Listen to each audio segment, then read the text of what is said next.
Dans ce campement, les petites cabanes faites de planches et de bâches de récupération sont plantées les unes à côté des autres.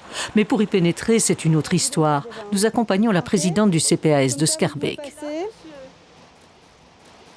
Alors, je suis rentrée hier effectivement dans le campement. Il y a une vingtaine de petites cabanes et il y a environ 3-4 personnes qui vivent. Donc on peut estimer une population de 60 personnes. Il y a des gens très jeunes, il y a des gens plus âgés, il y a des enfants, il y a des bébés, il y a même des femmes enceintes. Nous aurions bien voulu aller à leur rencontre, mais à la vue de la caméra, on nous fait comprendre que nous ne sommes pas les bienvenus. Seul un homme qui vient d'arriver dans le camp accepte finalement de nous parler.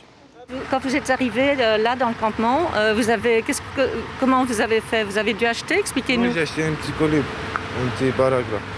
Et vous avez payé cher? 150 €. Et maintenant, vous vivez avec votre famille là-bas? Oui, avec ma femme qui est l'enceinte et mon fils. Lui ira au CPAS pour l'aide médicale urgente, mais aider ces familles roms est parfois compliqué. Il préfère vivre caché par peur d'être expulsé et évite les contacts avec les services sociaux. Ce sont des gens qui ont un travail au noir, ce sont des gens qui veulent travailler aussi, c'est un peu le système de la débrouillardise, on essaye de se débrouiller, de trouver de l'argent et il y a une volonté de s'en sortir. Je leur ai demandé mais pourquoi vous préférez être ici que dans un appartement? Ils m'ont regardé en disant mais c'est très clair, ici on ne paye pas de loyer, on ne paye rien, on ne paye pas de taxes. N'empêche, ce bidonville aux portes de la capitale de l'Europe interpelle. La ville de Schaerbeek fait tout ce qu'elle peut, services sociaux, police, et appelle aux propriétaires des lieux la Régie fédérale des bâtiments qui aurait pris contact avec un juge de paix.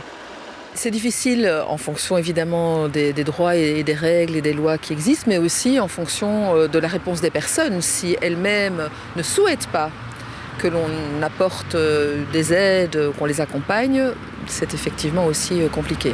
Et s'il devait y avoir expulsion, ce serait d'autant plus compliqué que la région bruxelloise manque de logements d'urgence pour les familles avec enfants.